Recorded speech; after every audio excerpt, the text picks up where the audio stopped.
to Book 2, welcome to Jackie's Literary Corner. I am Jackie, and I'm going to go ahead and do my wrap-up, even though it's technically not the end of spring. I'm trying to focus on, the Savage Detectives and the other one, the Robin Hood book, Royal Assassin. I can think of the title for a second. I'm trying to prioritize reading those, although I have been tempted to pick up books that I know will not take me as much time to read, that are a little bit shorter than those two books. But I'm trying not to do that and just trying to focus on these two books that I am into. So I'm gonna go ahead and do my spring wrap up for you guys. Okay, so a lot of these sadly I don't have in my possession anymore, and as you guys know, I don't have the skills. Like, I don't know how to get an image on the screen, and no, I can't just be told how to do it. I need someone to go be in my presence and go over with me how to do it. So I try not to when I do these kinds of videos where I'm listing books, whether it's a wrap up or like a listing books for a topic, I try to pick ones that I actually have still in my own personal library. But I remember the book, so hopefully you guys don't mind not seeing the covers. Of course, hopefully I am clear when I say the title and the author's name. That's the other thing I think I need to worry about, is if you don't have the visual representation, you can understand me when I say what the title and the author is. That's the other thing I worry about. So I always try to be clear. But anyway, I'm going to get to the books. So I started out spring with finishing Under the Northern Sky trilogy by Leo Carew. The last book was The Cuckoo. And this, whenever I talk about this book, I always say that if you were a fan of Bernard Cornwell's, The Last Kingdom series, it has very much the similar setting and vibes. Like, these characters are Viking-like characters. So the first book is, about this guy Roper, who his dad is the chief of this company of Vikings, and he ends up dying in battle. So Roper is the one is going to take his place, but there is someone that challenges him, who's like, just because you are the son of the original guy does not mean you deserve this. You have to prove you're worthy. So this other guy's challenging him, and they fight. And he also, he has to find a wife that will help him win this war against this rival for the chieftain, the leadership. And Roper, of course, he's a good warrior. He's a really great warrior, and he does prove himself as a warrior, but he's not everyone agrees with his decisions throughout the series as a leader. So a lot of the trilogy is about that. And then the antagonist changes in book 2. Like, the antagonist that we had in book 1 is different from the antagonist in book 2. And I always think he's a little bit more interesting. The second antagonist that we have. He is a spy master, and he's a lot more intelligent and a strategist. And he's someone who's trying to get revenge in a way, and someone who has been put down and trying to reclaim power for his people, for the people he comes from, which I think makes it a lot more interesting of an antagonist than the one in the first book. I don't even remember the name of the guy in the first book, actually, and that's because it's been a long time since I read the first book, and I finally, a couple years ago, I finally bought books 2 and 3 via Thrift Books, because unfortunately it was not at my bookstore, so I would have had to buy it either on Amazon or Thrift Books, and I bought them on Thrift Books. And so it had been a long time, so I don't remember, and I'm lazy and did not want to reread the whole the first book all over again, even though it's not a super long book. It's not like reading Count of Monte Cristo or anything, but I still was being lazy and didn't want to reread it. That's I should not admit that on here, but I did enjoy the series. I really like I really enjoyed the characters. Roper, I like that he was not a perfect warrior and he made a lot of bad decisions at times. I think by book 2 and 3 kind of surprised me a little bit. I went in unexpected directions, and like some the directions that even involved Roper. I liked how he and the woman who becomes his queen slash wife, they grow together as a couple, and they still have their ups and downs by book 2, and their relationship is very messy at times, even though they do grow to love each other. And I was excited. I didn't mind the whole, like, even though I don't always understand war scenes and strategy scenes, it can go over my head at times. I still kind of like those moments where characters were planning things and figuring out strategies and how to defeat the enemy. And there was the whole who has a right to this land, who is the true power, because it was a war for land, owning to be the rulers of this land. That's what the big conflict was. And like you have the southerners who they have a completely different culture than these other guys, and who I do not remember their name. Like I said, in my defense, it's been a long time since I read the trilogy, and I just remember it was a very enjoyable trilogy, and I remember as I said, as I'm trying to imply to you guys, I do remember the plot, and it's like who has a right to rule, and I think it explores a theme that a lot of these kinds of books explore, which is conquering nations and who's in the right, who's the bad guy here, and is there really a true bad guy because you're both sides are doing the same thing to the other that you wouldn't want done to you. Like, both sides are still killing people and killing innocent people or people that are just trying to keep their land, who is the true villain here? That's, I feel like books like this that's one of the big questions that a lot of these stories ask. Are these really the bad guys? I mean, do they really have a right to this place, to this land?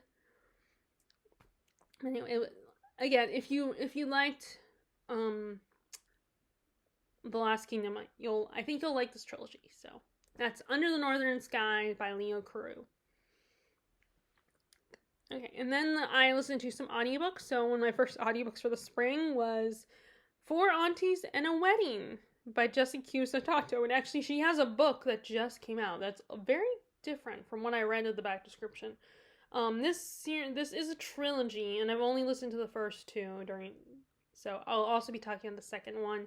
I don't know if I'm gonna listen to the next one or not.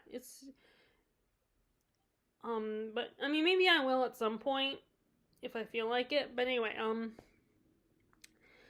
so this is a story about Madeline Chen, and she's a Chinese Indonesian girl, and her dad and her uncles all left, and her cousins she's the only one left of her cousins that stayed with her mom and aunties, and she of course feels obligated to stay with them because everyone else has left, and she wants to be the one that is the good daughter / niece and stays. And she helps her mom and aunties with, they had started this business where they are vendors for weddings. Like one of the aunts does the hair and makeup, one of them provides the food, the other auntie does the flowers, and Madeline will provide the photography. She is the one that takes the pictures. And because of course her mom and aunties are very meddlesome and worry a lot about her, as your parental figures do, her mom goes on one of those dating apps and pretends to be Madeline and fixes her up on a date, which that's the last thing Madeline wants, but she agrees.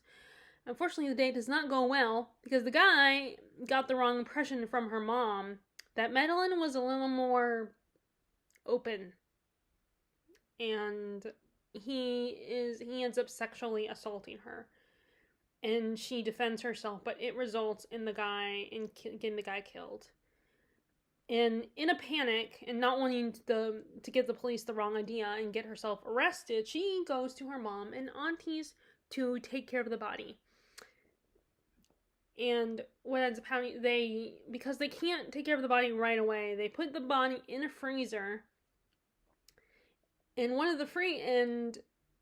one of the Frasers ends up getting accidentally taken to the very island where they are having a wedding, where there's a wedding that they are vendoring.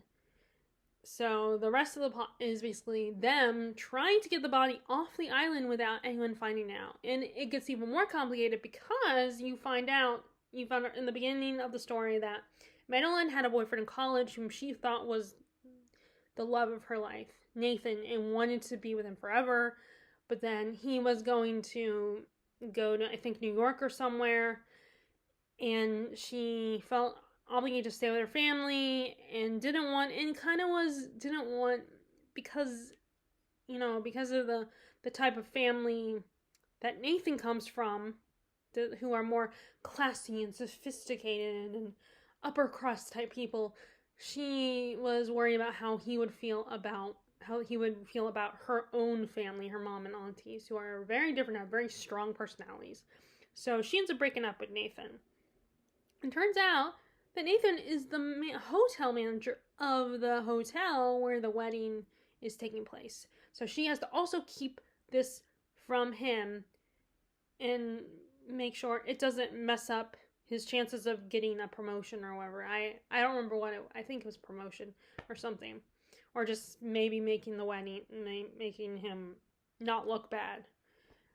And she also does not want him to meet her family because of, again, shame of the antics of her mom and aunties.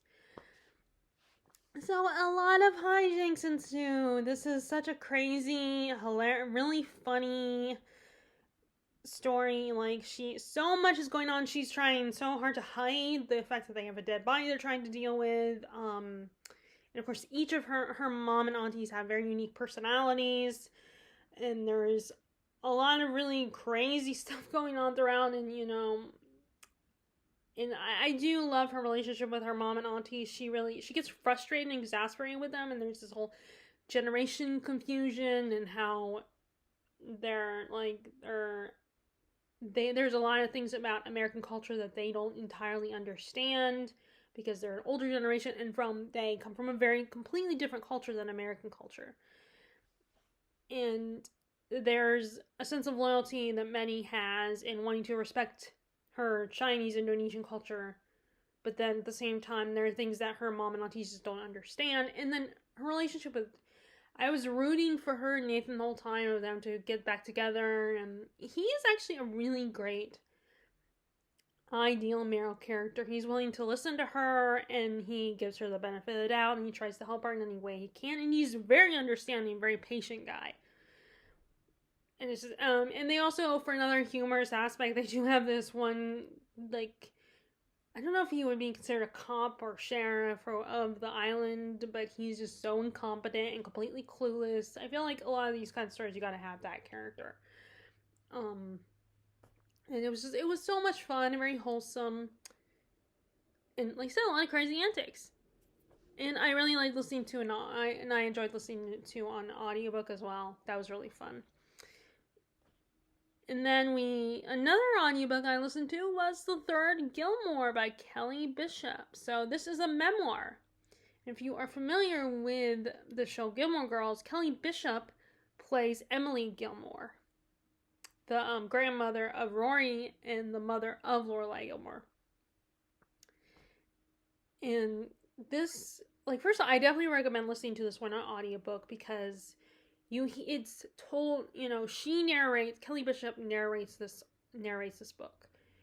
And so it made it all the more special that you got to hear her own voice telling you about her experiences on stage, and in trying to make it in Hollywood.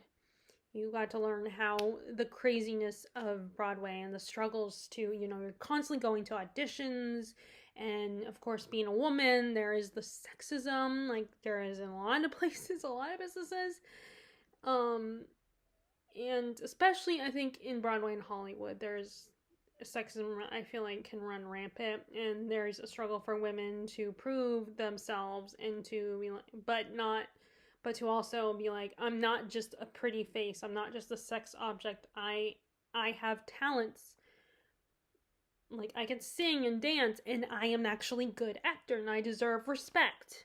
because I'm a human being. I also loved her relationship with her mom. Her mom was her rock, her very always supporting her. Um, we talk about like how she and her castmates originated a chorus line. She was the first person to play the character of Sheila. I am not familiar with the chorus. I know a little bit about it. Like, of course, I know the famous "What I Did for Love" song. And of course, I've learned what the musical's about. It's about the audition experience and hope and worry and how the fears when you're auditioning.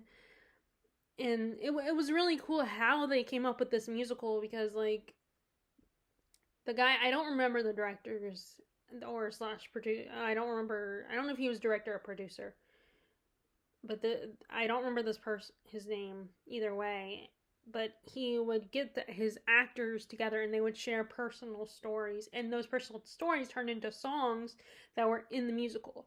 So I thought that was a really cool way to do it, especially if you're willing to do that, to share those personal stories. Like she shared about, her relationship with her dad and the ballet and how important it was to her. And it's also, I liked, and it was also interesting because, again, as I've said this before. I actually said today while talking to my dad about this, that I don't think it's entirely wrong that there are some people who will assume that actors are like their characters they play. If you see them in one particular part, or you see them play a certain type of character in a lot of their roles, that you might make that some assumption. And there are also actors that do get typecast. They end up playing that all the time because they're good at it, and so I think I think it's reasonable that some people might make that assumption, make that mistake of assuming that an actor they like, oh, they're exactly like their character. And Emily, of course, is complete opposite of Emily, or Kelly is complete opposite of Emily Gilmore. She and Emily are nothing alike. They have, and I think, completely opposing politics. And she can't stand women like Emily Gilmore, but it's fun for her to play the part. And she also, and just as a warning, she does talk about she did get pregnant at one point and did abort. So she talks about abortion in the book, just so you know. I don't think it's as bad as, like, I guess if you're completely against abortion, like, you just can't, then maybe even someone talking about even only a little bit and saying they did this act of aborting a baby, and I guess that this might be enough for you not to want to hear about it, hear her talk about it, but she didn't make that choice. Just so you know, I know, and so you might not agree with that. And also, if you're coming to this book because of Gilmore Girls, she doesn't talk about Gilmore Girls until towards the last section of the book. And because she's covering her whole career, not just Gilmore Girls. This is not a Gilmore Girls book. It's just like with Lauren Graham. She has 2 memoirs, I think, and one of them, Talking as Fast as I Can, I think that's what it's called. It was a while before she got to the Gilmore Girls stuff. So this, it doesn't talk as much about Gilmore Girls or it does later, like towards the end of the story, end of the book. I also, she talks about her marriages, and she's very open and very personable, and that's a good memoir to me. So, and like I said, I think listening to an audiobook is really great. I mean, if you want to go buy a physical copy, that's great too.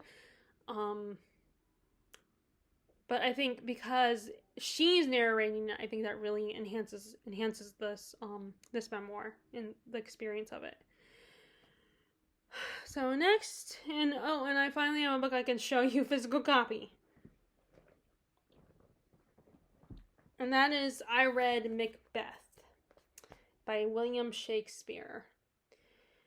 This is the infamous Scottish play, and people always, I think it only applies when you're in the theater where you can't say Macbeth because there's a curse to attach to it, or there's bad luck attached to it or something. But what finally made me pick this one for my fourth Shakespeare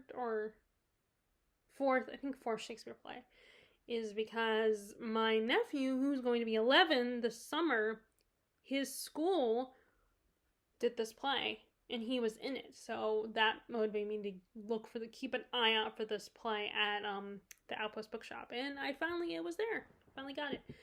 And this is a really good addition if you're a beginner to Shakespeare, because it has the original dialect. I don't know if that's the right word, because it is still in English. It's just not English the way we would say English today. But we also have a more quote unquote translated, because like I said, it is technically an English version that's more modern in this book. So if you're just getting into Shakespeare and you're worried you won't be able to understand it, then Shakespeare Made Easy might be a good place to start for buying a copy. Because I don't know if libraries would have this one.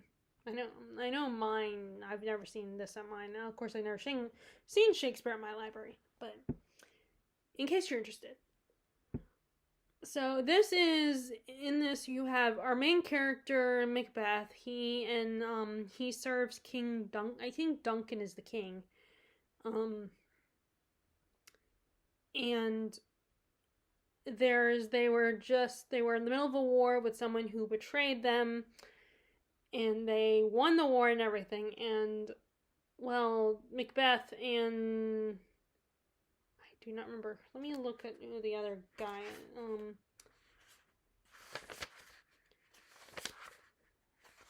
Is it Macduff? Sorry, I don't remember all these names. Yep. Oh, Duncan is the king. That's right, Duncan. Okay, yeah, I think it's Macduff.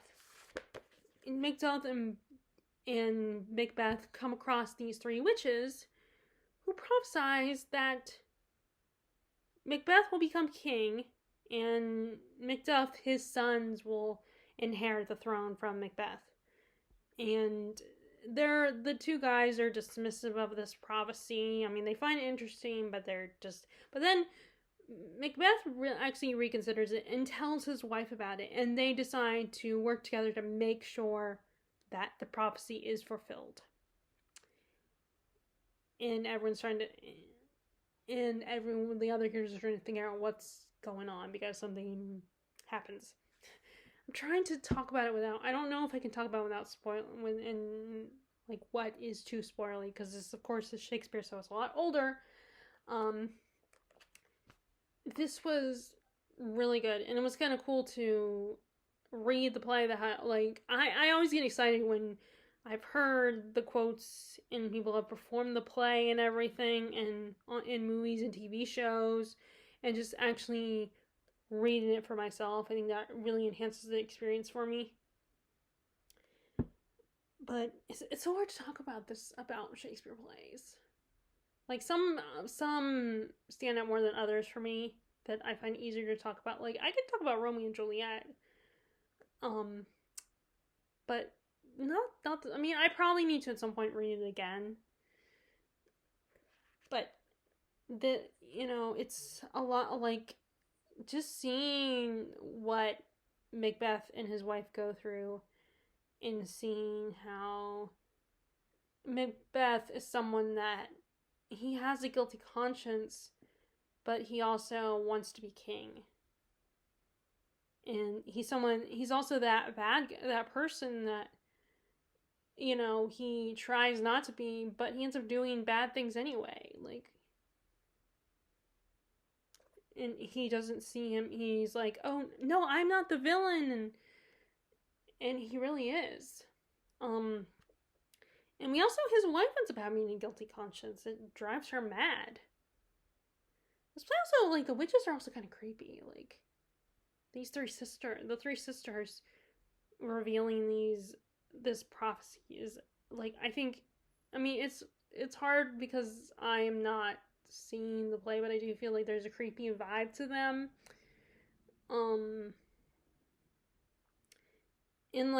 With Shakespeare, there's a lot of characters talking to each other. There is some action scenes, especially in the finale. Like I said, it's so hard for me to review this. I remember enjoying it, and I do want to reread it. And I underline this.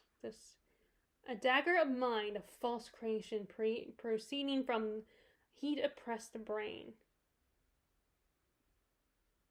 I thought that was interesting. I guess that's translated on the other side. The invention of a sick mind, still there, and looking just as solid as the one I'm drawing now. I think that's the translation. But yeah, I think I would need to reread this one to give a lot better review than I am right now. But anyway. So, which I'm just happy that I have something to show you guys. So then we have, okay, so then this next book is my first Liz Moore book, and that is The God of the Woods by, like I said, Liz Moore. And this is a bit of a thriller story. So you have these rich people who made up this camp, and it has two timelines. So, well, first the story is two timelines. You have the timeline in the 60s, I think, and then you have the timeline in the 70s, I think. And so in the first timeline, the rich people end up, the rich couple, like you have this woman who marries into this rich family, the family that owns the camp, and they end up losing their young son that they call Bear. He went missing, and everyone in the whole community gets involved. And it's all, so the first part is all about them trying to find Bear to see if he's alive, and trying to find out who did it. And possibly it's the wrong person who gets accused of doing something, of being the one who took Bear, or might have even murdered him. And then in the other timeline is about this couple's daughter, whom they call Barbara. And Barbara, she lives to be a teenager, but she's also a teenager that acts out a lot and is, it's very artistic, very rebellious, and feels like her parents don't get her, don't understand her. She's kind of all I kept thinking is she's kind of a brat. And she ends up knowing that her parents are going to try to put her in a school to control her. So she I think she convinced them to send, or actually they came up with the idea to send her to the very camp they created, and she is very willing to go to get away from her parents. And despite making friends with this one particular girl, Barbara ends up going missing like her older brother Bear did. So the second part of the story is about what happened to Barbara, and is she alive? Will they find her? And first of all, I really love stories about like rich, pretentious people, and just the problems that those people have, and just reading a story about all their skeletons, and just meeting these people are just terrible people. But there's some of them you kind of actually like. You're entertained by them, and you find them really fascinating. You just want to understand how people can be such assholes. How money can make people into horrible selfish human beings, because they think, oh, I have money, so I can do whatever I want. I can step all over whoever I want and drag whoever I want down, even if they're completely innocent. And there's a lot of that, where people that are innocent and just happen to associate with this rich family, they get dragged through the mud. They suffer the consequences of this rich family's actions throughout this whole journey, this whole story. So we get multiple perspectives throughout this. You get, the kids, Barbara and Bear's mom. You get, some of the counselors at the camp who are young men and women, like late teens to early adulthood. You get perspectives of the people that work on the family estate, and the wives of the spouses of those people, and it's like you, and it's just, it's so, it's just like, I think this really adds to the mystery of the story, because not everybody knows everything. There are things that not everybody knows about everyone else, about the, some people know bits and pieces about this family, but and it's also, if you're missing information, if there's information you don't know, then you're gonna, that might hinder what you think happened, what your expectations about this, your opinion of this family. And oh my god, the kid, Barbara Bear's mom, I felt so bad for her. I pitied her so much, but I also frustrated because she was a very passive character. She wouldn't do anything, and she was so submissive to her husband, who was a complete ass to her, and took her for granted, and expected her to, like, at first, you learn when you're inside her perspective, you learn that he is amused by her at first, and her naivety, but then once they're married, he expects her to be a certain way, and to, he wants her to be submissive, but he also wants her to not be stupid. And it's just, I wanted to punch him in the face while I was reading it. I couldn't stand him. It shows how rich people have these high standards that not everybody can live up to. And this woman, she was led to believe that she had to be a certain way. She had to be good, like she has this Stepford wife mentality of, I'm going to be a good, obedient, submissive wife. I'm going to always, I'm going to do what he says. I'm going to be, yes, sir, and you're always right, honey, and I'm sorry, I'm so pathetic. I'm such a disappointment to you. She has that mentality of that I have to live up to this expectation. And even when her sister tries to get her to walk away, she's like, no, it has to be this way. I have to stay with him. He takes care of me. I chose to marry him, so I'm going to stay in this marriage. Which, on the one hand, if this was a normal situation and the guy was not such a heartless jerk, then yeah, I would admire her for that. But part of me always wanted her to leave and wanted this guy to get his comeuppance. And there is, like, the relationship dynamics was interesting, just seeing these characters interact. There is some LGBTQ representation in this, with a lot of the characters, but it's not the main point of the story. It's in there. There are characters that are gay, and but the romance isn't the most important thing of the story. And I also really like the setting because I've never been to summer camps. I always like stories about summer camps. I always find them really fun to, really fascinating, really fun to read about, because I never had that experience growing up. The closest I came to camp was, like, I went camping with my family, but the closest where I did a thing with a group of other kids was I did a reading club thing and it was called a camp, but you didn't go away. You just there was a library we went to, and they gave us a handful of books to pick from, and then whoever picked whichever book, you would get together with the other kids that picked that book and talk about it. And you would get the book for free when you got to pick your favorite one, if you wanted to keep it. So it wasn't exactly a camp, but it was still, they called it a camp. But yeah, that camp setting was fun to read about. And again, like I said, I really appreciate the multi-perspectives. So that was God of the Woods by Liz Moore. So next we have, another one I actually have a physical copy of. This is the first book in the Poldark series. This is about the main character, Ross Poldark. So our main character is Ross. He has just come home to the Cornish coast from what for us Americans was the Revolution. So, but for England it was another war, and it's a war that they lost. So he comes home, and his family, his dad has died.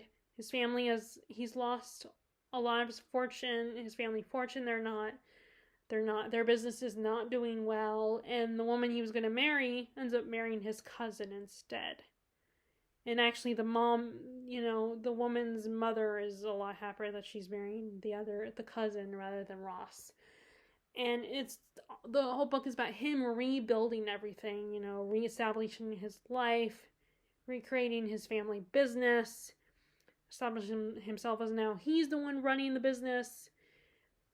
His relationship with the people who work for him, his trying not to resent and be bitter at Elizabeth for marrying his cousin, and not trying to kill his cousin because he feels like he stole Elizabeth from him. And we also he ends up forming an attachment to this girl who's early teens, Demelzda, and unfortunately there are these rumors in the community that are told about them, that they might have a more intimate relationship than they should have, because she's in this book she's a little bit young. She's a bit young, probably too young for him. Not like a little girl, but teenager. So this was good. I mean, it wasn't anything special or anything, but I really enjoyed getting to know Ross, and he's a flawed character. He's someone that he's likable enough, but he gets jealous easily. He has a bit of a temper. He can be unkind, but he's also a hard worker. He is a very caring and loving person, despite that he loses his temper and can be unkind to people. And he really cares about his family and the people who work for them. He respects them. But it's all, and it's just, and he's honorable. He tries to do the right thing even when it's not easy to do the right thing. It was also kind of cool reading this kind of setting. Is that because usually I read about the city or something, or the moors. I've not read about the coast of England. So that was really fun to be in a different kind of environment. Although I guess Lyme, there's some of Jane Austen's books take place at Lyme, which is a beach setting. So it's fun. It was fun to be in the Cornish coast. I did struggle because, of course, the way they talk, they have a certain kind of dialect, so I did struggle with that a little bit. Hearing that way of speaking. But I eventually got into the rhythm of it. But yeah, it was fun. Like I said, it wasn't anything special. This was a good starting point to get to know the character of Ross and establish this community and establish all the relationship dynamics, and yeah, so that's it was good. It's fun. I've enjoyed it. I enjoyed it. And I'm going to read, I have almost all the books with the exception, I still don't have the 4th book. So I might be getting that in July, because I do have a free book at some point in July. I think I'll have to look when that expires. But yeah, so there's that. Okay, and then we have another book that I don't have a physical copy of, and I actually got this from the library, not Libby, but the actual library. And that's Piglet. And this was a book I was introduced to via Jen Campbell. So this one is a bit of a drama. So you have our main character who's nicknamed Piglet by her family. She is also a baker. She loves baking, and she's even providing the cake for her own wedding. She's married to a guy who seems perfect. He has a great job. He's good looking. He's loving. He's just the perfect guy. But then, a week or two before their wedding, he reveals something that he did that kind of ruins their relationship. And she is hesitant to marry him, but she also feels like she should go through it because a part of her still loves him. And I think she also cares about Image a little bit. And it's her, and it's counting down up until that day, up until when she finds out, when he reveals this information, and how things are kind of slowly falling apart between them. But she's trying to sweep it under the rug and ignore it. And eventually when she tells like her family members and her close friends, because of whatever it was he revealed to her that he did, they are like, why are you marrying this guy? He's a terrible person. You shouldn't go through with this wedding. And they're mad at her because she is. And it's all about her trying to prove that, no, I should go through with this. I love him. I want to marry him. But then the whole time, as I'm reading, I'm thinking, what is it he did? I mean, I think I have an idea of it, of what he might have done. And if I was right, then yeah, I don't blame them for wanting her to not go through this marriage. And he doesn't understand her, I feel like. And there's also the sense of that she has insecurities, and that's why she feels like she can't let go of this marriage. And like I said, there is issues with food. There's food disorders like bulimia and anorexia talked about in this story. And I also kind of understand the fear of like your family giving you a nickname like Piglet, and then, you know, trying to be able to joke about it and not let it bother you, but it still bothers you. Like, I understand that feeling of where you want to be like, oh, I find it funny too. I can laugh at myself, but then at the same time, you're still insecure, and you still just want people to not laugh at you, not to tease you, but at the same time, don't want to be the person who tells them to stop teasing you because you can't take a joke. Like, you want them to feel like, oh, they can tease, they can joke, you don't take it as seriously, but at the same time, you do take it seriously.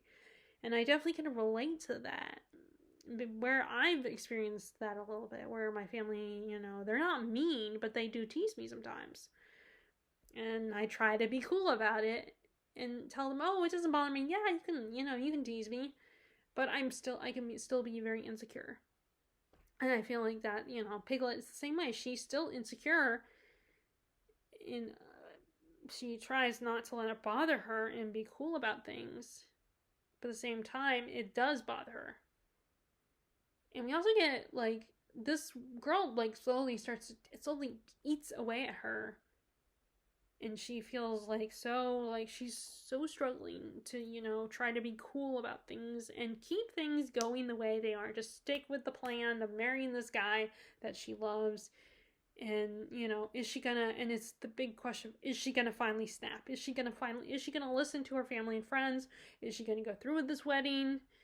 You know, and you're just biting your nails trying to find, okay, what's gonna happen? Is she gonna go through with this? What is this big secret? And I don't think they ever reveal what it was that he did. Or at least don't, like, spell it out for you. I think they kind of hint at it. But yeah, this was really good. Very intriguing. Very interesting story. So then I read, I had put this on hold a couple months ago when I saw previews for the adaptation of this one, but then it didn't come in for a couple months, and finally it did come in March, I think, and that is The Seven Dials Mystery by Agatha Christie. So this is a story about this group of friends, and one of their own, they're giving him a hard time because he's lazy and he doesn't consider anyone else's. He's self-centered, and they decide to play a prank on him because he tends to have a bad habit of sleeping in late despite everyone else having like a plan, having a schedule. So they set up a bunch of clocks that will wake him up at really super early. And it kind of backfires because the clocks they don't know if they actually went off, but it turns out that even though they're used to this guy being late and they eventually check on him, it turns out that he is dead and someone might have murdered him. And they have to figure out what happened, who murdered this guy. And we have a group of characters that involve this woman and these two guys, and they're both friends with the person who ended up murdered, and they're trying to figure it out. And meanwhile, and they're trying to piece it all together, and there's a secret society involved. There's a little bit of romance, intrigued because, of course, it is a mystery, and it was very cozy and fun, and seeing the little love triangle going on, and of course, I really appreciate our main character because she's very smart and clever, and she's stubborn, and she doesn't give up as easily, and she's able to outsmart the other characters. And there's characters that you're not sure about as well, if they're the bad guy, if they're untrustworthy or not. So yeah, it was fun. I also listened to this on audiobook. I really liked the narrator's voice. She had a great voice for this, and I think she's done other Agatha Christie books, but I'm not sure. Let's see. Oh, and Piglet is by, I forgot, I did not mention that Piglet is by Lottie Hazel. And dang it, I forgot, I didn't write down the narrator, but for Seven Dials. But anyway, okay, so next is the first book in a duology, Divine Rivals by Rebecca Ross. This is kind of a set in an alternate version, like a World War II story, or a World War I story. It feels like that. I mean, they don't officially say it's World War One or not. And in this story, you have, I cannot believe I'm drawing a blank here. This young woman is trying to find out what happened to her brother because he was summoned by their god to go to war. You have these two gods fighting for power, and because of it, and they have their own little love story that went sour. And so the female god has summoned this young woman's brother to go to war for her. And our main character, and it happened a while ago, and our main character is still waiting around to see if her brother's going to come home. She even writes letters to him. And the way she writes letters to him is unique because she will write these letters, put them in this magical wardrobe, and they will somehow go to him. And someone ends up responding to the letters. But it turns out that it's not her brother who responds to the letters, it's someone else. And you find out that someone, she doesn't know, but it turns out that the someone that is writing letters is actually her rival in their newspaper. They work for a newspaper as their advice columnist. Or she's an advice columnist, I think, and he's a reporter, and they're competing because she wants to be a reporter. And so they're always competing with each other, and then he finds out that without knowing it's him, she has been sending letters thinking it's her brother, and then he does eventually tell her he's not her brother, but he doesn't reveal who he is. And finally, our main character is fed up, and I don't remember the reason why, but she leaves to go on the front, she quits her job at the paper, leaves and goes to be a war correspondent. And while at the same time she's going to try to find her brother. And meanwhile, her arch nemesis, and again, it's been a long, I don't remember all the characters' name, I apologize. He decides he wants to go and help, and also, be a war correspondent. And as the two of them get to know each other and are forced in proximity to spend time together, they slowly develop feelings for each other. And this was really, again, another fun story. I mean, there's a trope that they use that is the reason why I'm not going to read the second book. This, by the way, I got this one from the library as well. But I really liked the fact that it's kind of World War I inspired setting. I don't know if it was meant to be World War I or not, like an alternate version of World War I with gods. And but I like that type of setting of World War I because you hear about World War II stories all the time, and there are so many stories that take place during World War II. And I mean, I'm still interested in World War II stories, but sometimes I kind of want to do some World War I stories as well. And I like the dynamic of the two main characters. That was really fun, and that witty banter, the kind of, because I'm one of those many people who likes a couple that starts out as not liking each other, but over time get to know each other and fall in love. I always find those stories really fun. Like most people, there's a lot of people who love that kind of romance. And I also like the idea of exchanging letters magically. Like this whole, like, her writing this letter and putting it in a wardrobe and then magically appearing to her brother. Or, well, you find out, of course, that's not where it goes. It doesn't go to her brother. But I thought that concept was really cool and really fun. The idea of a magical wardrobe that transports this letter. And also a typewriter. There's a typewriter involved, which was really fun. Although I think it was more, now I think about it, I think it might have been more the typewriter. That was the whole, with the thing with the letter and everything. It had to do more with the typewriter itself. Which I love the idea of a typewriter. I always wanted a typewriter, but I know you gotta be careful with typewriters and because you can't edit things out or anything. You have to stick with what you typed.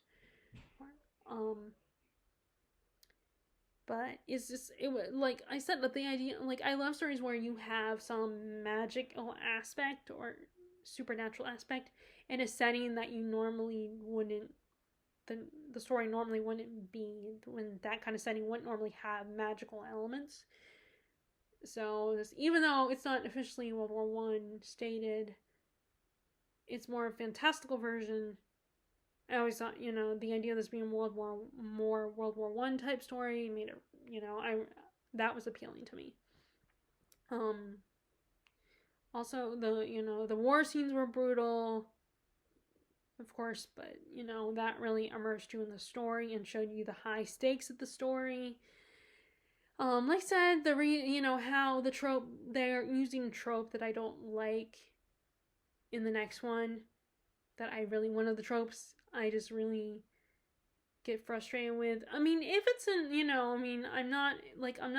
that's not gonna stop me from enjoying, like, if it's a story that includes this trope, like, like a TV show that has a character experiencing this, then, if I already like the show, it's not like that's gonna stop me from watching the show. Like Full House did an episode with this particular trope in it, and of course I watched that show when I was younger, so I wasn't as bothered by the trope. But it was in there, but it didn't stop me from enjoying the episode of Full House. So I'm not totally like, don't include that in there, but, or like, I should say, I'm not, any story that happens to use it in there, I'm not going to be, against this particular trope. But in this case, the way they, it affects the main couple in the story, and that's what keeps them apart, then yeah, I don't like that.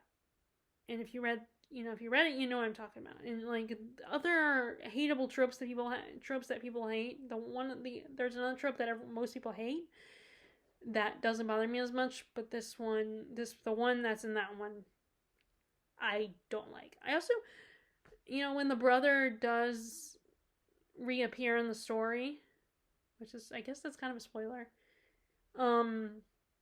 he kind of pissed me off. I did not like him, and but at the same time, it's not surprising that this character changes, because he is in the middle of a war.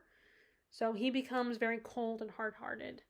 I'm going to say he's not the same brother that our main character knew. And like, because of the set, I was like, really, I had an easy time really picturing all of this as well. So, but yeah, it was really good. And I also like the idea of including gods. That was really fun. Like, another story that has gods in it is Lovely War, I think it's called, by, is it Julie Murphy? I think that was his name. I don't know. I have to double check that. But that's our one that I haven't read it yet, but it also includes gods, and I do want to read that one too. But yeah, so that was Divine Rivals by Rebecca Ross, and it is a duology, so if you are interested, the second one is been out for a while, so. Next is, I read the third book in the Six Tudors Queen series by Alison Weir.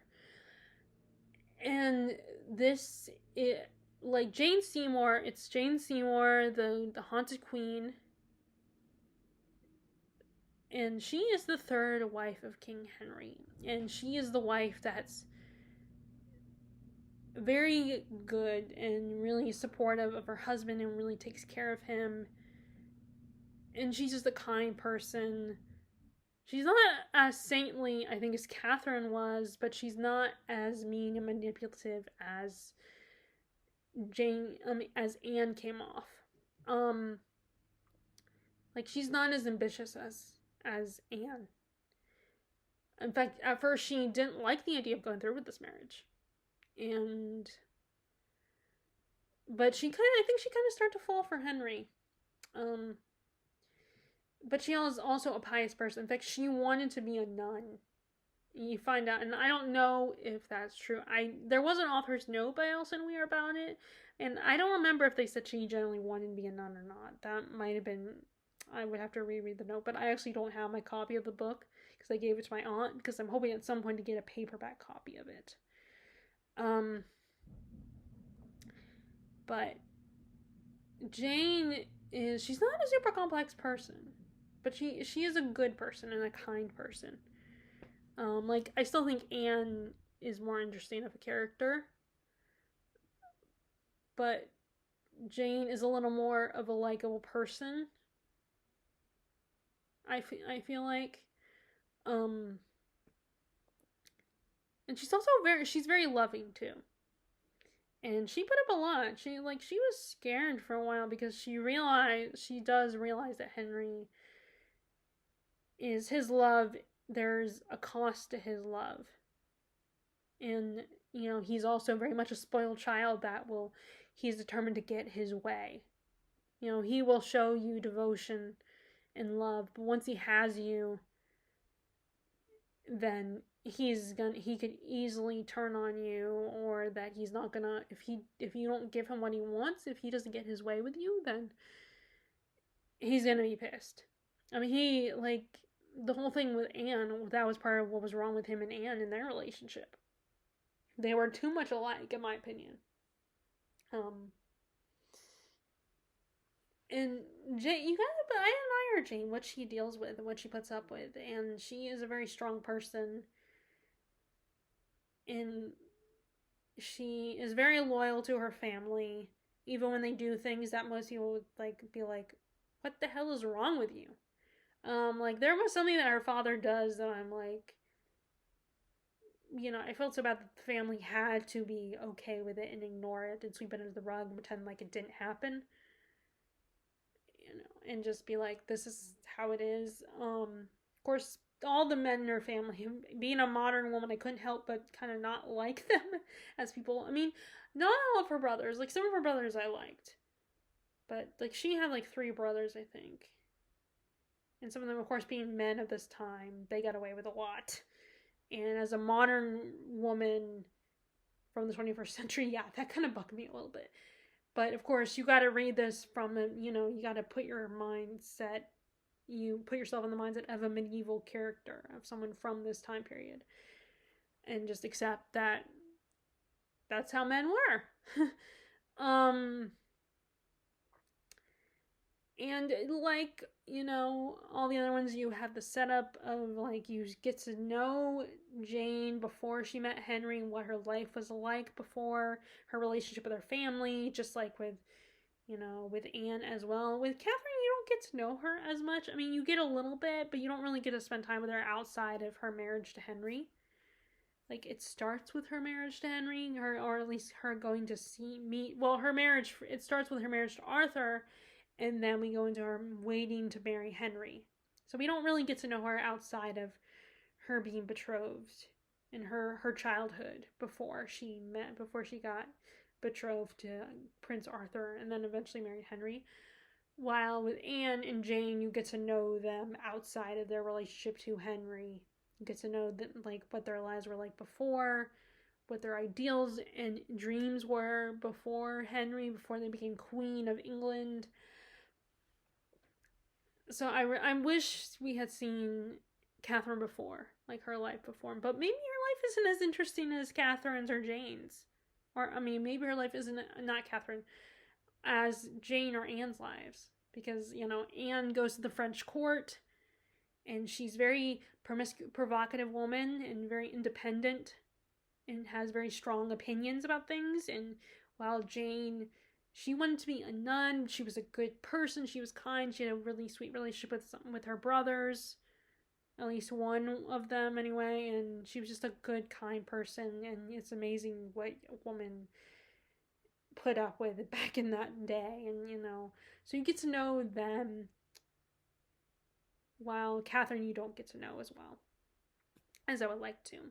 Although I should say Catalina, because there's another Catherine coming up in this series.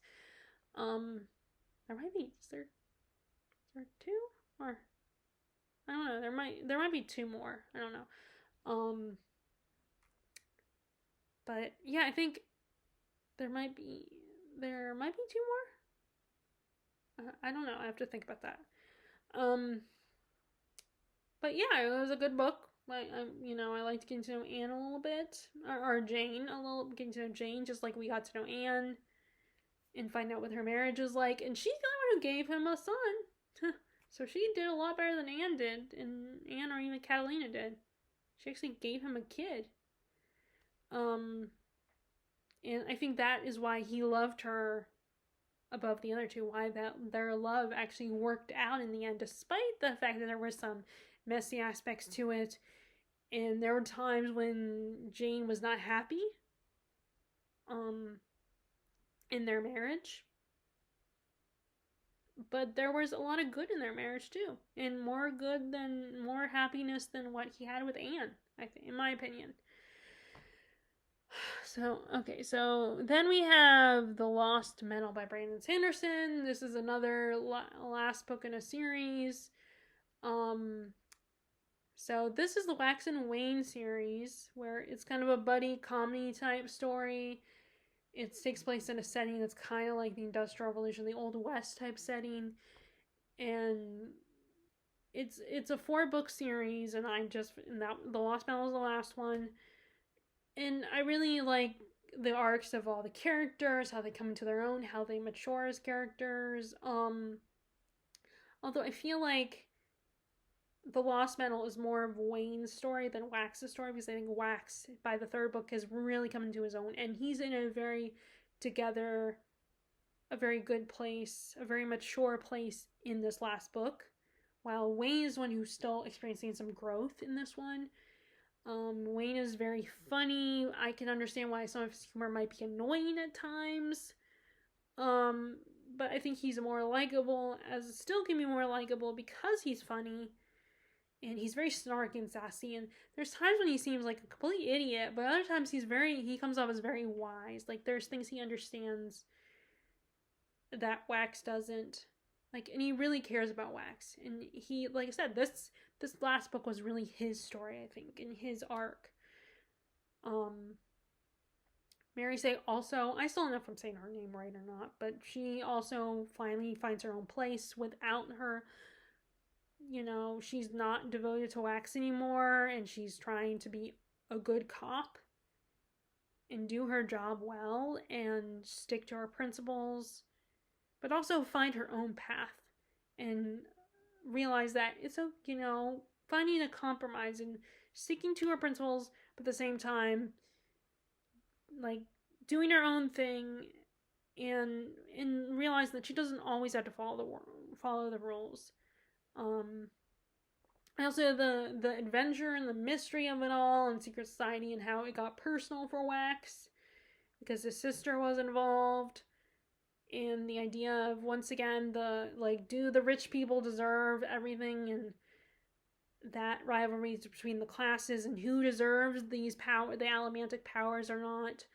Characters, this might spoil it, but there are characters that are introduced that were in the first series, in the original trilogy, that are brought into this one, is all I'm going to say. They're a part of this one in some capacity, which I really like.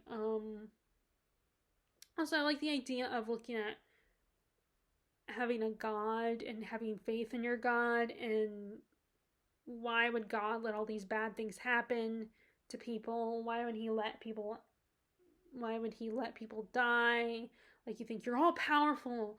Why can't you fix things? Why can't you make this a perfect world? Like, it looks at that question a little bit. And we also have characters that, like, question, we have characters that there's so many different faiths in this world.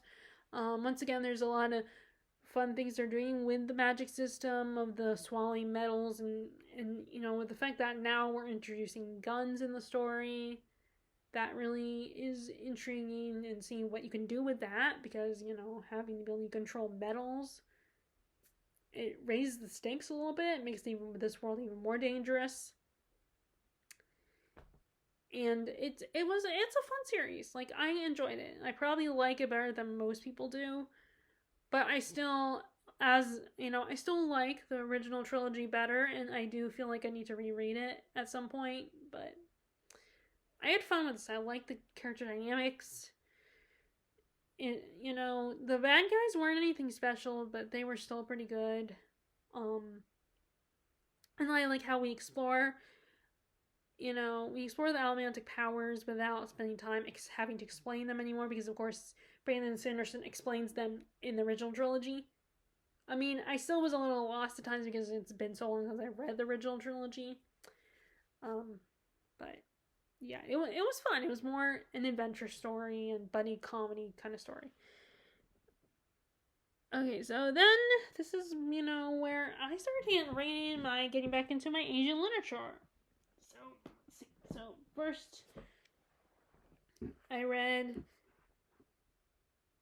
Kusamakura. I still don't know if I'm saying this right. So this is this young man. He goes to. Sorry, it's been a long time. Where he goes to this. He goes on a journey up into the mountains and goes to this village where there's this local inn where there is the innkeeper's daughter, who there's all these rumors about her, and that she was married to someone, but she was kind of in a love triangle, and she might, and she's so beautiful and everything, and he gets there and meets her, and he ends up falling for her himself and trying to decide what he thinks of her despite all these rumors about her. And he's also he's using this as an opportunity to write, to work, to be an artist. He's thinking if he's in this environment, but he's also trying not to be an artist who doesn't focus on his feelings, that doesn't get caught up in his emotions.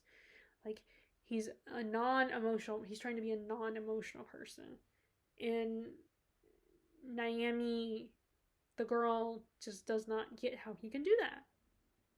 And this man is very pretentious, and he's kind of annoying because of that. Like, I don't mind pretentious characters. I like them, but sometimes, I just roll my eyes at them. I wish we got to know Naomi more, but maybe I do understand that that's probably the point, that there's such mystery and intrigue, and no one really knows who this woman is. She's just someone that has this love story where, where she's like responsible for something that happens to these guys. And there are a lot of people who don't like her, but there's people that are also very intrigued by her. And it's our main character having this ideal about this woman when he meets her. But is that really who she is? Does he really see her? Or is it just the fantasy he sees? I mean, we're inside his head the whole time, so I feel like you don't know because he has a biased point of view. And it's a very intriguing story, and like I said, his whole, I'm not going to be emotional about this. I am not an emotional person. I'm unemotional. It's like, how is that possible? That aspect of it was really baffling. I don't know how he can be a poet or a painter without feeling anything, because that's what artists do. They express their feelings through their work. So you almost can't create work without having feelings. Like, you don't really create art if you don't have any feelings to express, because then anyone could, like, not anyone because I can't draw, but I mean, anyone can, that has the skills to draw something, like, they can draw whatever they want, but, you know, there's something that comes with having such strong emotions. You really can draw something or paint something that really reflects those emotions. And he's someone who's trying not to have emotions, and then I feel like, but in my opinion, it's like, that's not, you are just drawing something or painting something or writing something, you know, you're not creating art because you're refusing to feel anything. But yeah, he was kind of weird. But I would be curious to reread it though at some point. But that was, and this, they say that Natsumi Soseki is the father of modern literature. So I'm gonna, you know, I've been reading his books, and there's one more book of his. Well, there's probably more than one out there, but there was one at Books-A-Million that I want to get. I have not got yet that I want to read. But yeah, I've read 2 of his books now. Okay, so then we have. This spring, I started my reread of the Farseer trilogy. So yeah, I read Assassin's Apprentice by Robin Hobb. And I already did a review. I did a review on my reread of this. I mean, a lot of these books I did reviews anyway, so I'm kind of repeating myself with almost all these books. So I don't know if I'm doing reviews. Do I really need to do a wrap up of everything?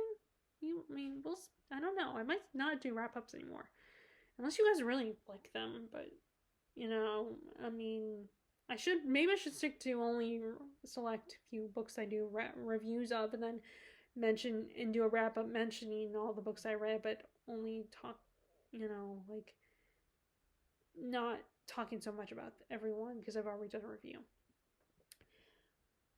But yeah, I really enjoyed my reread of this, and the thing is, because it's been so long since I read the original trilogy, it was like I was reading it for the first time. So, and there's a lot of stuff I didn't remember. In fact, there's stuff in Royal Assassin I'm like, oh yeah, I forgot how much I don't like this, or how much I like this.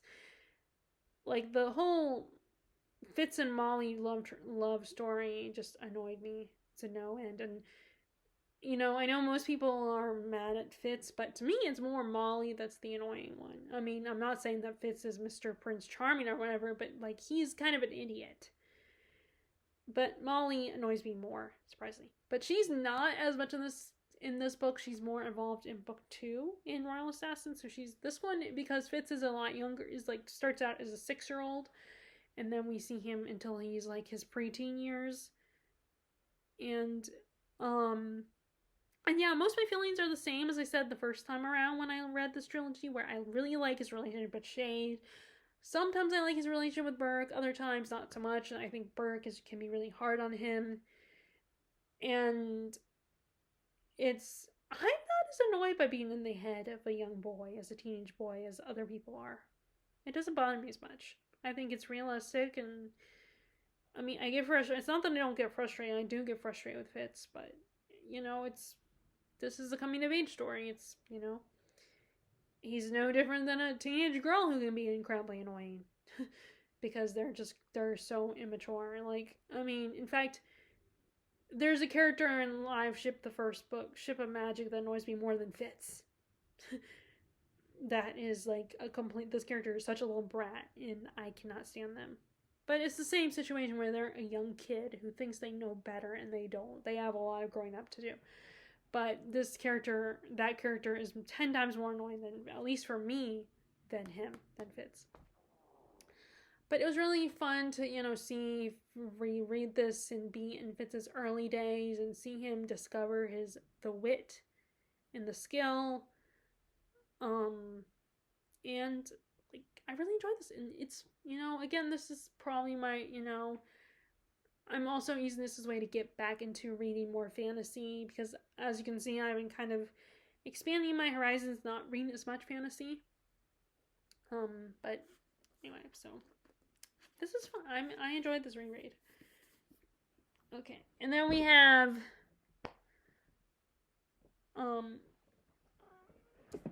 this time, we are in Indonesia, and this is when the Dutch colonists took over Indonesia. That's when this takes place, and I actually like this better than Kusimakura. This one is a lot more interesting of story. And so our main character, this young student, he is a Japanese teenager that gets a young man who gets to go to this college full of white people and of the Dutch people. He's one of the few Japanese students. And he has this friend Robert who tells him that there's this girl he wants our main Minky to meet, who, like, because Mink has rejected a lot of women and he thinks this girl would be perfect for him, and she is the daughter of this rich businessman who married I think she's a concubine, and they had a daughter, and the daughter is who Robert wants Mink to meet, and they end up falling in love. But he also forms a relationship with her mother, who is very much in support of her daughter and Mink being together. But this is during a time when, like I said, when the Dutch took over. So there is sadly a lot of prejudice that they experience. And on top of that, she has a half-brother and an abusive half-brother who sided with the father way back when, because the father ends up betraying. It turns out the father was lying about some things, and that so the concubine, the woman he married, who was the girl's mom, ends up, she kicks him out, and her son sides with his father. So he's a little bitter, and he doesn't like the fact that Mink is coming in and thinks that he's going to try to take his place in the family, and he does not like that. And you also find out that Robert, his friend Robert, likes the girl. And so it kind of messes up Mink's relationship with this guy, with his friend. And his parents, or his aunt and uncle, he lives with his aunt and uncle, and they don't approve of his relationship with this young woman because, of course, her mom is a concubine. And it's all about them fighting the system and how, and it's a heartbreaking story about this family. These two young people find love, and although sometimes the way Mink is towards her, some of the things he says to her, the girl is not great. I also, she's also a very passive character who is very submissive to, and she's very vulnerable in the sensitive girl, and that's part of and of course his response is the thing that I don't like. His response to her and her being such a sensitive person and forming this attachment to her mom, having this relationship where she's attached to her mother. Her mom's her protector, but her mom also wants her to become independent. So that relationship is very complicated and very tragic. And it's another book that explores the importance of the tragedy of colonization, and how the only way these people get any justice is if a white person gets involved. That is what you're doing, what the colonists are doing is not right. I'm gonna fight for these people because they need the white savior. There's a woman that our main character it's his teacher, and she really wants to help him. She does care about him, but of course she's still somewhat ignorant to this culture. So they explore the idea of this white savior woman thinking she knows everything and knows what's best, but there are things that she doesn't understand as well. And it's a very complicated story and very tragic story. And again, I love stories about colonization and the horrors of it. And this is a first book in a 4-book series. I don't know though if the other 3 books are connected to the characters, or if it's just that the stories all takes place in the same setting. I don't know if they're the same family. I'm curious about that. but I will find out, because this is another book that at some point I need to get the other book as well, the other 3 books as well. Okay, and then I think we have 3 more books. We have another audiobook, Confederacy of Dunces by John Kennedy O'Toole. And if you guys remember, this was a book that I bought because it was on the Rory Gilmore reading list, which turns out that was more a reading list of the show, the books that are mentioned in Gilmore Girls. And it is a satire about this young, overweight man who lives with his mother and thinks that the world has gone to hell, and thinks he's the only decent human being. He's the only worthy intellectual human being in his community. But he's someone he's a mean person. He's a mama's boy. He doesn't get a job. He doesn't stay on his job. He thinks he's so smarter than everybody else. He's a pretentious ass. And he's just such a terrible person. You just hate his guts. But you're also very entertained by him. And he's so obnoxious.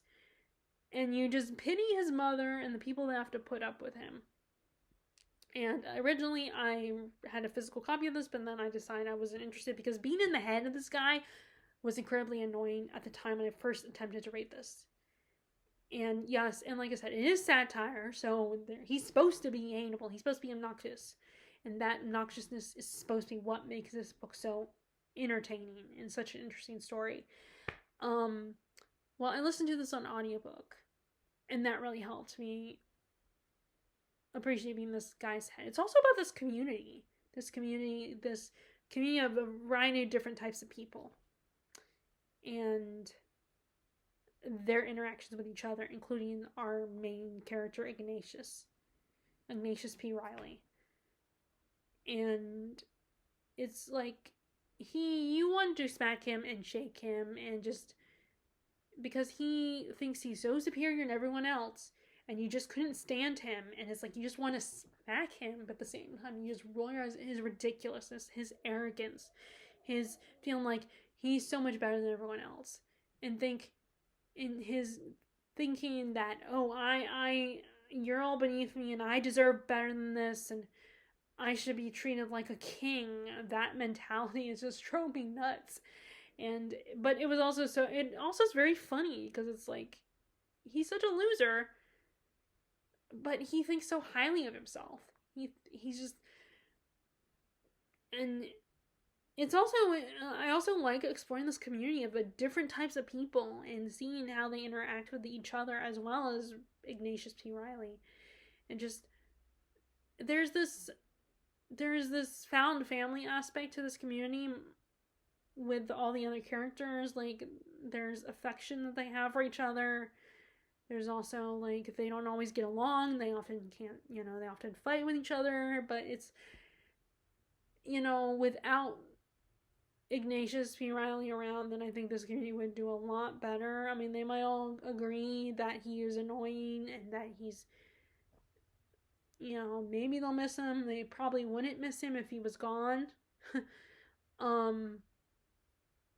He would be just someone they talk about if he was gone.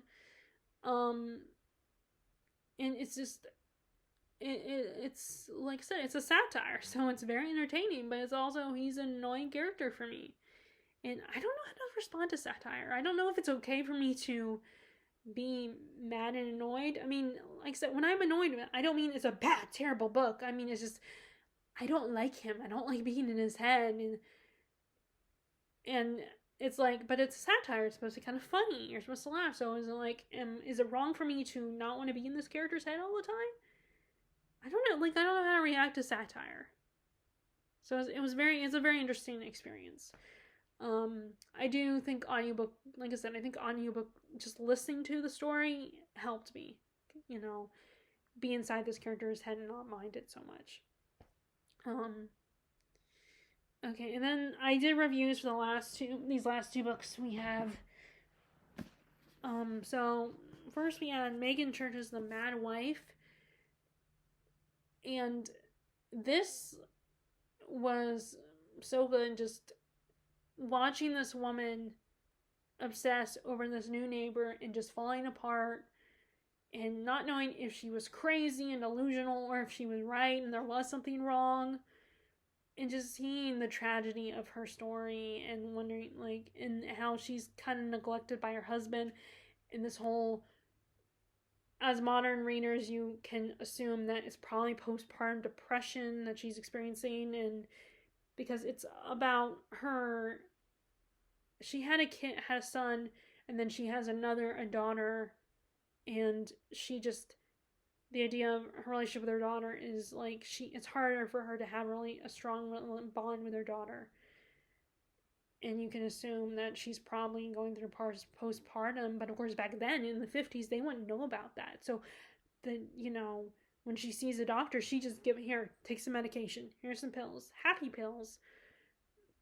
And just seeing her struggle and the tragedy of it, and her relationship with her husband, and how he's just being like, I'll get this for you and then it will make you be fine, everything will be fine once I give you this thing. And it's like, no, that's not how it works. You guys need to communicate better. But on the one hand, I kind of, there's a small part of me that's like, okay, he was trying to get a promotion, he's stressed out, he really wants this promotion, but at the expense of his wife, what's her name? Lulu? Yeah, Lulu, at their expense. And it also explores what happens when you end up in how people would sometimes shut their wives up and putting them in a mental institution, and they would have a lobotomy. That was how they solved the problem, and it explores that and the horrors of that. Like, in fact, I watched a Ghost Whisperer episode in season 4 that explored that kind of premise, that kind of idea of a wife, like one of the ghosts that Melinda, it's a show where you have this woman, Melinda, she has the power to see ghosts, and she encountered in the season 4, she encounters a ghost who is this woman who was put into a mental institution, and she gets shock therapy and all that, and all that horrible stuff. And I think she ends up dying, and that's where she dies. And it made me think of that episode when I was reading this book, especially the second half of this book. And like, I felt for Lulu, and because she, and I kept wondering, is she right or is she crazy? But yeah, this was really good. I enjoyed this, and and then the last book I was able to finish and read before, and unfortunately I have not finished anything in. Oh, well, I guess I could talk about, I'll talk about, I did finish one more book, and I did finally finish something in June. But, you have Christy Manning's The Song of the Jade Lily, which is a World War II book, by the way, but it takes place in Shanghai. So instead of exploring the experience of in Europe, we get the experience of people in Asian countries.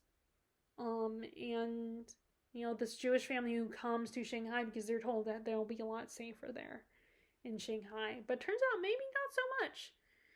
And it's, again, it's very rough and a hard read, and it's a tragic read. There are 2 timelines in this. There's the modern 2016 timeline, and then there's the 1940s timeline. And it made me think of, like, Kate Moran's books, because she also does multi-timelines in her stories, where how the present day timeline affects the present, the past timeline affects the present day timeline.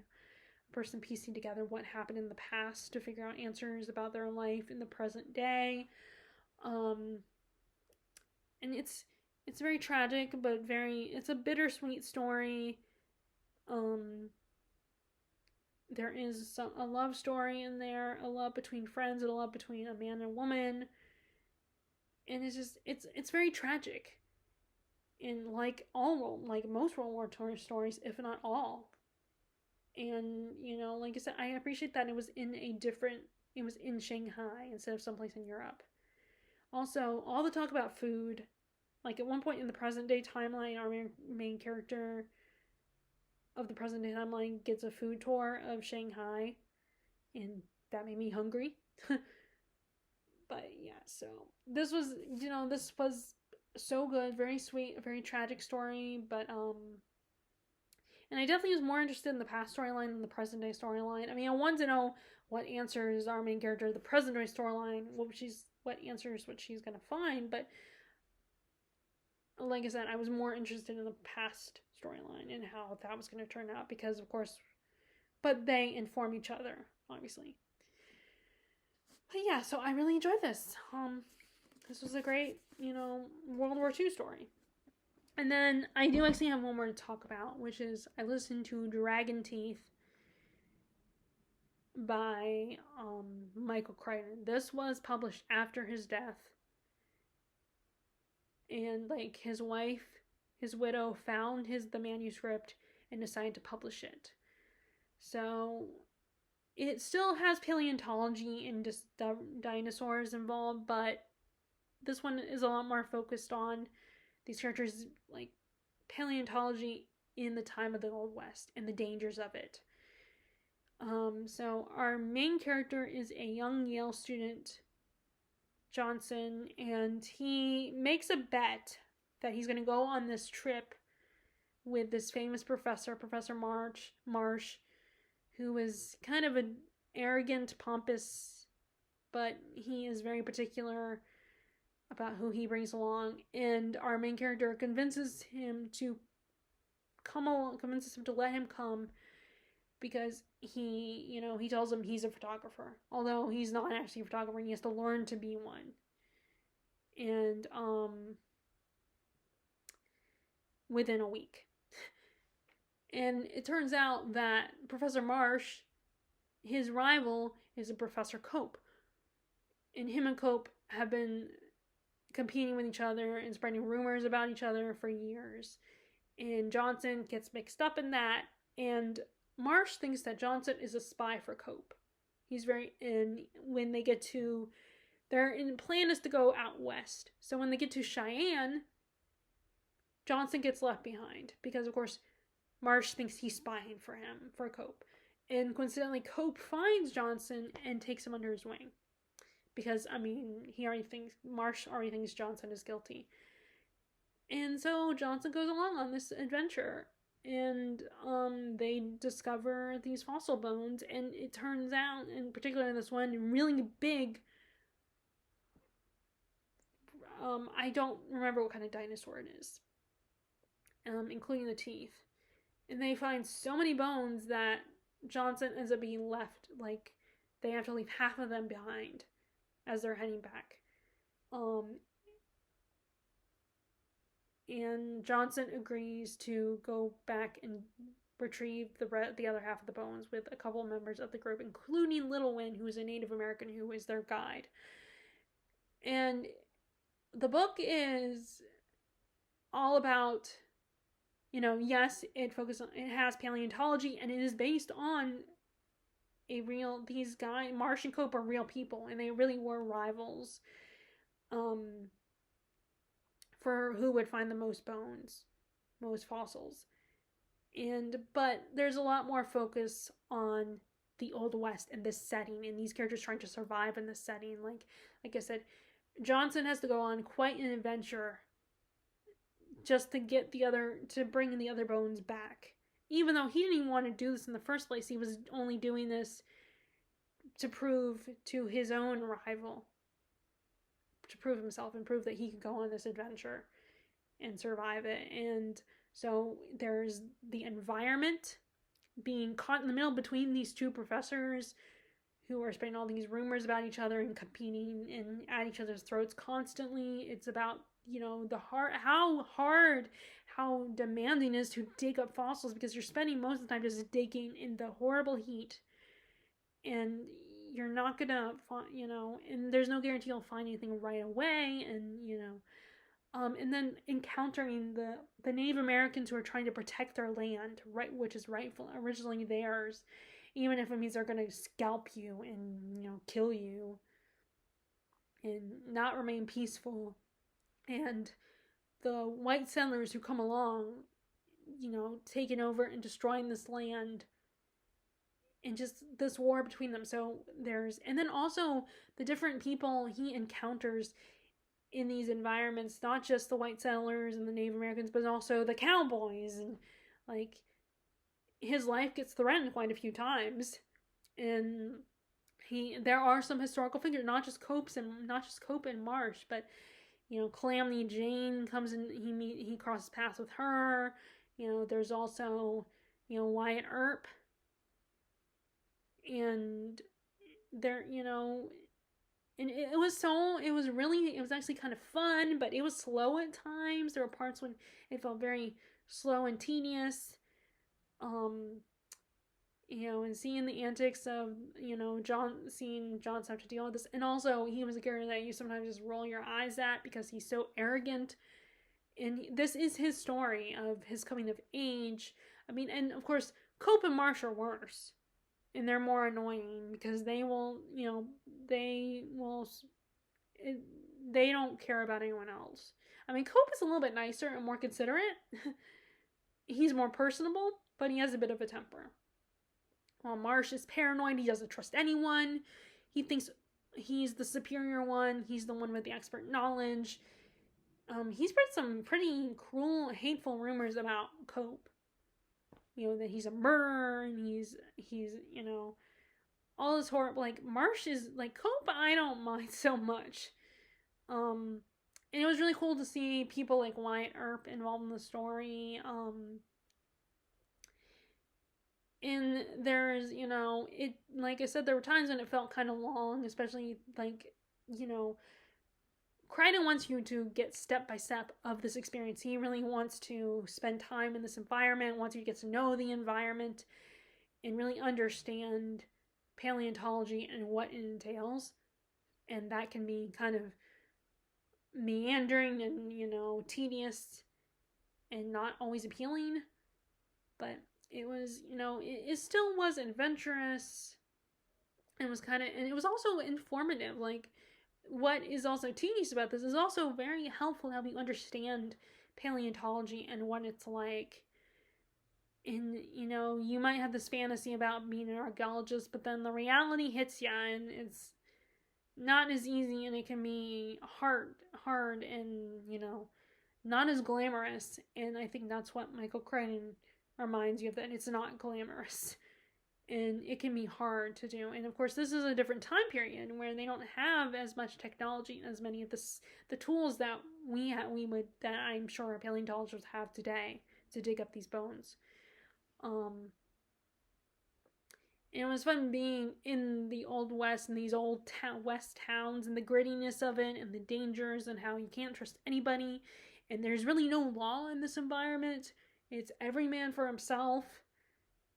I often, like I was aware of them, but at the same time I still got frustrated for Johnson, and that how these people were just making things more difficult and weren't appreciating what he found, because of course they weren't aware of it. They didn't care about it. They didn't have the knowledge we have today about fossils and the importance of them and what they represent.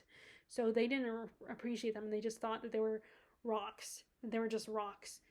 That why is he wasting time protecting them?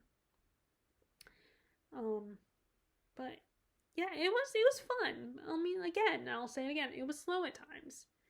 And if you're looking for something like Jurassic Park, this is not Jurassic Park. This is more history, and paleontology is a secondary aspect of the story. Like, it's really an adventure about the Old West.